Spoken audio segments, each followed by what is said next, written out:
So here's kind of the idea of what I'm going with here. Made this little T-plate. I got it.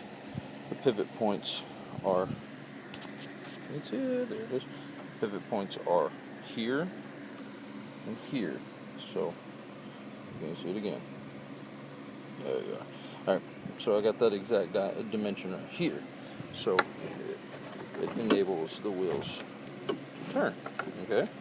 Now what I gotta do is build another one of these, move it down to here, pivot it here, and then run a rod from here to that point, and one from here to that point. So when I twist it back and forth here, this will twist back and forth.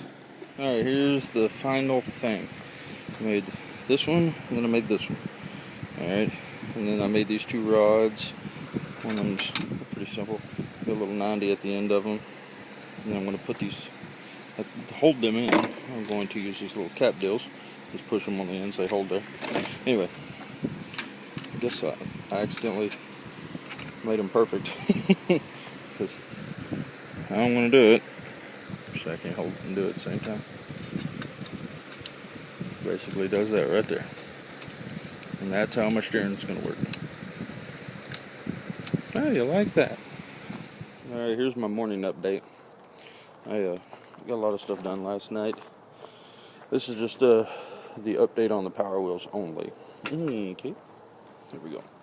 Let me get over here. I moved my bag bracket forward.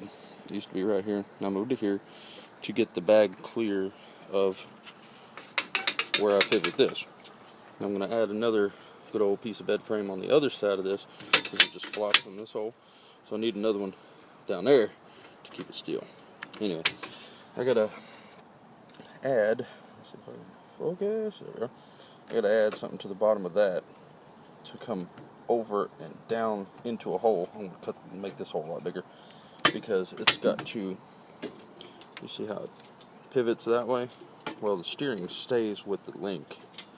So it has to be flexible enough to go in that hole at any angle and not bind. So it shouldn't be that hard. Basically, I'm just gonna add something that goes like this, just like that. That should be enough. But I'll figure that out this eve, and then I will show you.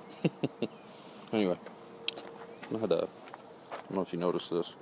I had the pivot going this way for the steering, and if you notice, it kind of does the opposite on this side. Well, I wanted it like that because I wanted the steering rod on the back side of it instead of in the front, because that's where the bag bracket or the bag is. Yeah, there's a lot more going into this thing than I wanted. Anyway, oh, look at that ugly. All right, so here you go. I got the steering done. About 98% done. I'm just gonna take everything back apart and do all the finished welds. Looks like hell right now, but basically, here's what I got going here. Hold on. Let me explain this first.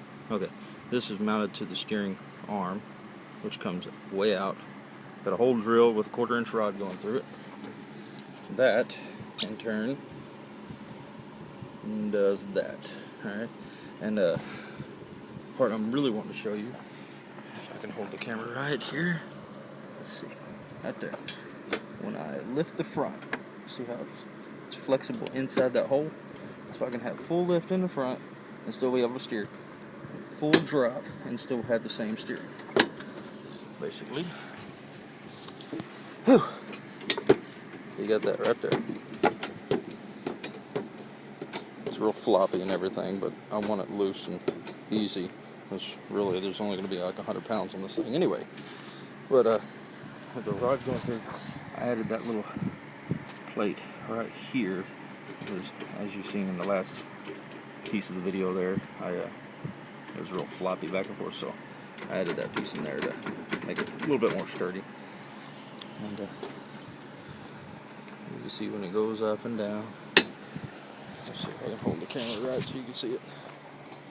See, I get that much lift and that much drop. And then, yeah, that's a good view. full raise, about as high as it'll ever go. Still can steer. And we are done with steering.